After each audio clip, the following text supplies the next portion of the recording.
Hello and welcome to Craft with Ronnie. I'm Ronnie Johnson, an independent Stampin' Up! Demonstrator, and I'm here today to bring you Techniques Tuesday. I just want to remind everybody that below the video there is a link for my website as well as my blog, my Instagram, my YouTube, and my Facebook, and I certainly hope you'll join me on one of those sites and follow along. I do a lot more than just the videos. So today I want to talk about masking. We've done some masking in the past, but today I want to do something a little bit different. I'm going to pull in this bundle. It's in the new mini catalog, and it's called Translucent Florals. And I'm going to be really focusing on this image. So what I'm going to do is I'm going to make my own mask, and something that is really easy to do. Stampin' Up! Sells the window sheets, and you can purchase them, and you just simply die cut. So I used this die, and let me pull in the mask that I created. I'm going to try to make sure that you can see this. It's a little hard to show on camera, but as you can see, I've cut through it with the die, and so I've created a mask. So what I'm going to do is I'm going to pull in a piece of scrap paper. I'm going to pull in my card base. Don't worry about colors or sizes because all that will be posted on the blog later today. So you won't need to try to remember all of it. And then I'm going to bring in that mask that I created. I'm going to lay it down, and I'm going to do two of these images kind of going in a little bit different directions as a kind of a background for my card. And I'm going to grab my white ink. Again, all this information will be on the blog later today. I'm going to ink up a dauber, and I'm going to hold my mask nice and tight. You can use painter's tape. I do that a lot, but today I decided I was just going to wing it.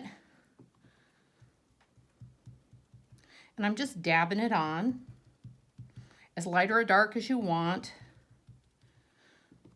It's a great way to get a nice background image.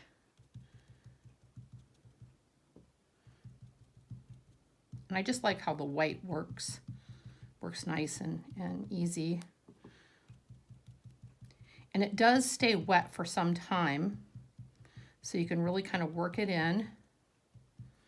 You can lift up your mask and make sure you got what you want. I've got a nice, good, clean image there. Then I'm going to come back. I don't mind that they overlap. I'm just going to hold it down. I'm going to do the exact same thing again. You can see it's a pretty quick and easy method to add some real neat interest. And you can buy masks. You know, I've shown masks on here before that are that you can purchase from Stampin' Up. But it's kind of fun sometimes to take your own images and kind of create and just make things work for you. One nice thing about these masks is that once you're done with it today, you can I'll just take it in the bathroom and rinse it off. I have a bathroom right off the craft room, so I've got to do a lot of cleaning in that sink often with the inks, but it's very handy. I'm going to check it, make sure. Yep, I got an image. I'm happy with my image. So I'm going to set my mask off to the side. Like I said, I'll clean it up and deal with it later. Get rid of my ink because, you know, that's my rules, because otherwise I'll be putting my hands in it. Then I'm going to grab my Smoky Slate ink. Now, I chose Smoky Slate because it makes for a nice neutral background. And I picked one of the images out of the stamp set. It's this little branch image. And I'm just going to stamp, kind of make it like a background. Have it go in a little bit of every direction. Doesn't matter if it goes into my white a little bit. It's just going to add a little interest, because we're going to be adding some other elements to our card. Okay, that looks pretty good. So I'll go ahead and close that up so I don't end up with it all over my hands. Get my stamp out of the way. So that's a pretty cute little card, at least start to a card. And then here are two of the images that I stamped from the set and then die cut using the same die that I used in my to make my mask. And all I'm going to do is I'm going to pop some dimensionals on the back of those. I used Parakeet Party. I wanted kind of some fun colors in this card. You know, the gray is kind of neutral, so you can really play up some bright colors with it. Add a few there, and add a few here.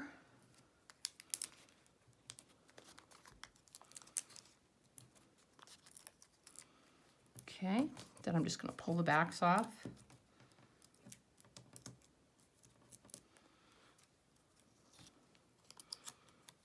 I think I'll pop this right about here. I don't want to push down too hard yet because I want to get the other one on and make sure I like what I'm doing. Okay, I think I'll have this one kind of overlap it and go in this direction. Oops. And I like that I have the white showing in different spots. Okay, I'm pretty happy with that.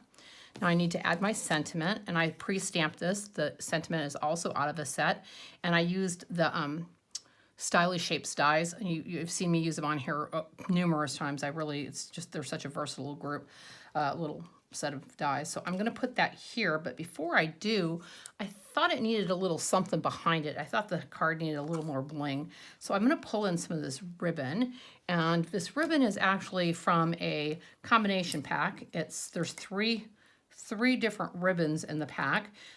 This one happens to be Bubble Bath, which is one of my favorite new colors. There is also a one in Lemon Lolly. I knew I'd get it eventually. And the other color is Azure Afternoon. So it's got a lot of different versatility there. So what I'm going to do before I actually add this, I'm going to put a little bit of tear and tape on the back of it. Just a little strip of it. And I'll grab my take your pick tool so I can get the back off of that. Best tool ever. And I'm just going to, oops, stick it to myself. I'm just going to make sure I got the right side up. There we go. Just going to lay my ribbon down on the back, kind of trying to keep it even on both sides. Yeah, I like how that looks. So I'll add a couple dimensionals again. And I like to, when I add dimensionals with ribbon and stuff, I like to make sure that I have at least some of the dimensional on the ribbon and some of it off of it, so that it doesn't, so that it kind of holds both the cardstock and the ribbon. I think I'm going to put that right about there. I think that looks good. A little more even. There we go. Card looks good, but not finished, because, you know, I really believe that no card is finished until you add your embellishments. And these little dots are just perfect. They're called classic matte dots, and they're white, cream, a light gray, and then a black. And for this one, I've decided I'm going to use the white. I'm just going to pick them up and pop them on. I think I'll put one over here, and I'll put one down over here. Okay, and then just to finish the card off, I did add that same stamped image for the inside, and I'll go ahead and put that inside, and also for the envelope. And so that's really all there is to it, to making your own mask. And as you saw, it's really quick, it's really easy. You can do any of your images that you have in your die sets, which is fantastic. It'd be great with leaves, anything like that, florals. So great background. I hope you enjoyed this technique, and I will see you again next Tuesday. And until then, happy crafting.